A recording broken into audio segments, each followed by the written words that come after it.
안녕하세요. 느루쌤입니다. 지난 시간에는 강력했던 백제에 고구려 장수왕이라는 큰 위기가 찾아왔던 이야기를 함께 살펴보았죠. 나라를 지키기 위해 비유왕과 계로왕이 어떤 노력을 했는지, 그리고 그들의 노력이 어떤 안타까운 결과로 이어졌는지 알아볼 수 있었습니다. 자, 10번째 역사 여행을 함께 떠나보겠습니다. 오늘은 백제의 빛나던 전성기가 어떻게 저물게 되었는지, 그 슬프고도 중요한 이야기를 만나볼 거예요. 오늘의 이야기에서는 고구려가 보낸 한 스님의 계략에 백제의 수도 한성이 무너지는 과정을 함께 읽어보겠습니다. 왕의 작은 실수가 나라에 얼마나 큰 위기를 가져올 수 있을까요? 지금부터 백제가 겪었던 시련의 역사 속으로 함께 들어가 보겠습니다. 우리의 역사 이야기. 백제의 전성기 3편. 옛날 옛적 한반도 남쪽에는 백제라는 나라가 있었어요.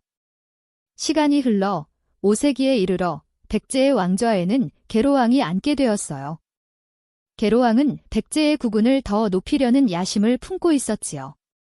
그러나 북쪽에 있는 고구려의 장수왕도 만만치 않았어요.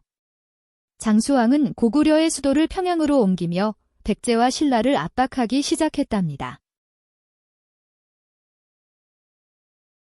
계로왕은 고구려의 위협을 심각하게 받아들이고 있었어요. 그래서 그는 백제의 국경을 안전하게 지키기 위해 신라와 동맹을 맺기로 결심했답니다. 고구려의 남진 정책을 막기 위해서는 힘을 합쳐야 했기 때문이지요. 이로써 백제와 신라는 힘을 합쳐 고구려에 대항하려 했지만 장수왕의 계략은 더욱 치밀했어요. 장수왕은 백제를 무너뜨리기 위해 비밀리에 도림이라는 스님을 보냈어요. 도림은 고구려에서 온 첩자였지만 백제의 궁정에서는 훌륭한 바둑 대가로 알려지게 되었지요. 계로왕은 바둑을 무척 좋아했기 때문에 도림과 금세 친해졌어요. 둘은 자주 바둑을 두며 시간을 보냈고 계로왕은 도림을 신뢰하게 되었어요. 도림은 계로왕의 신뢰를 얻자 은밀히 백제의 재정을 약화시키려는 계략을 펼쳤어요. 그는 계로왕에게 궁궐을 수리하고 선왕의 능을 정비하라고 부추겼어요. 계로왕은 도림의 말에 따라 궁궐과 선왕의 능을 수리하기 위해 많은 재화를 사용했어요. 백성들은 강제 노동에 시달리며 점점 불만이 쌓여갔고 백제의 재정은 점점 바닥을 드러냈답니다. 백제의 국력은 이렇게 서서히 약해져 갔어요. 그리고 마침내 고구려의 장수왕이 군대를 이끌고 백제를 공격해왔지요. 백제의 수도 한성은 고구려 군대에게 쉽게 무너지고 말았어요. 계로왕은 도망치려 했지만 결국 고구려 군대에게 붙잡혔어요. 장수왕의 명령에 따라 계로왕은 고구려 장수들의 앞에서 무릎을 꿇고 비참한 최후를 맞이하게 되었답니다. 계로왕이 죽고 나서 그의 아들 문주왕이 왕위를 이어받았어요. 문주왕은 한성에서 더 이상 나라를 지킬 수 없다고 판단하고 백제의 수도를 남쪽에 있는 웅진으로 옮겼어요.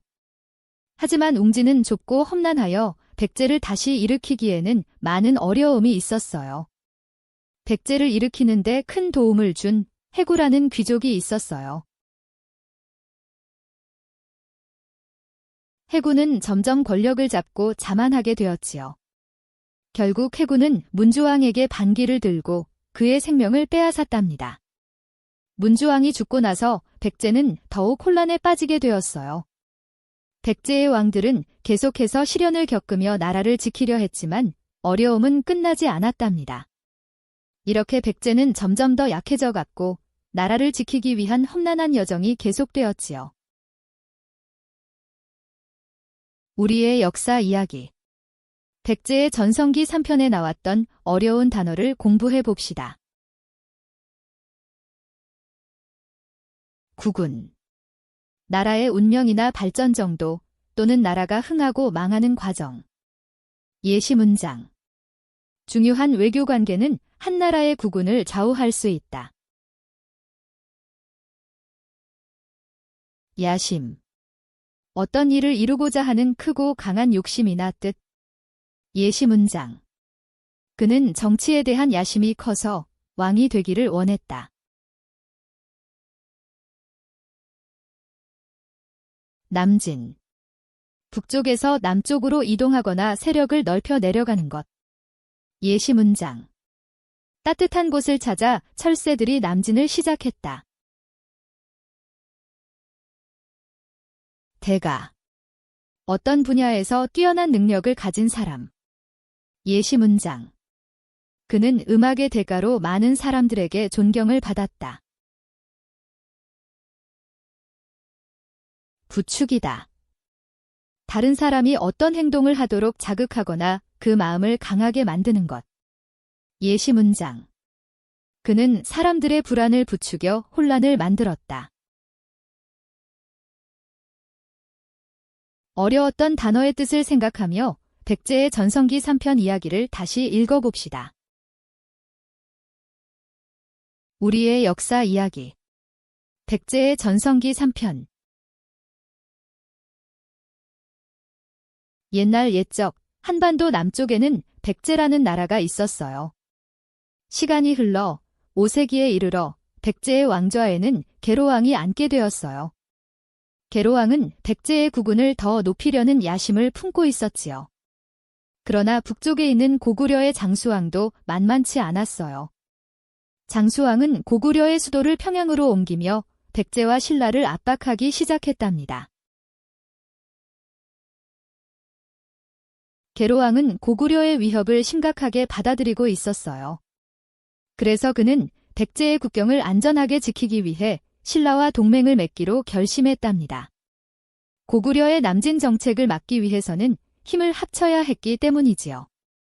이로써 백제와 신라는 힘을 합쳐 고구려에 대항하려 했지만 장수왕의 계략은 더욱 치밀했어요. 장수왕은 백제를 무너뜨리기 위해 비밀리에 도림이라는 스님을 보냈어요.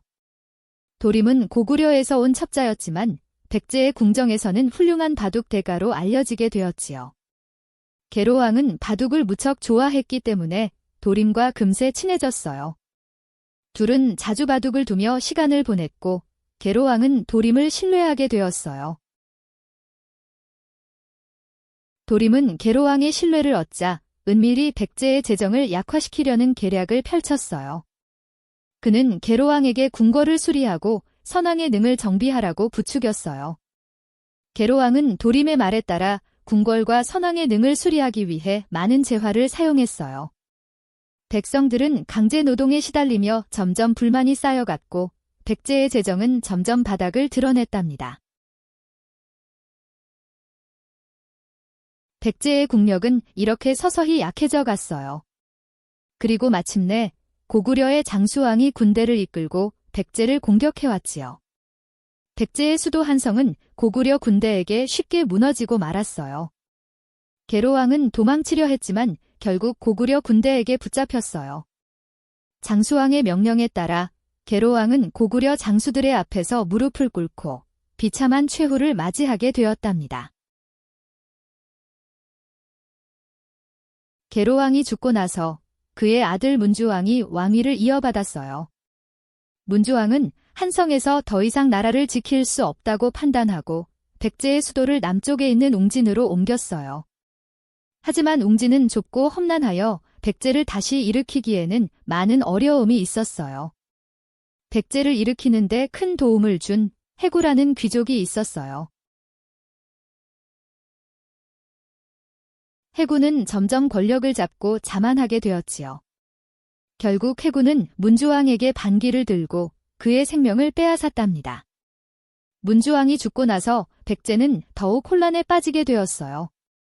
백제의 왕들은 계속해서 시련을 겪으며 나라를 지키려 했지만 어려움은 끝나지 않았답니다. 이렇게 백제는 점점 더 약해져 갔고 나라를 지키기 위한 험난한 여정이 계속되었지요. 이제 문제를 풀어봅시다.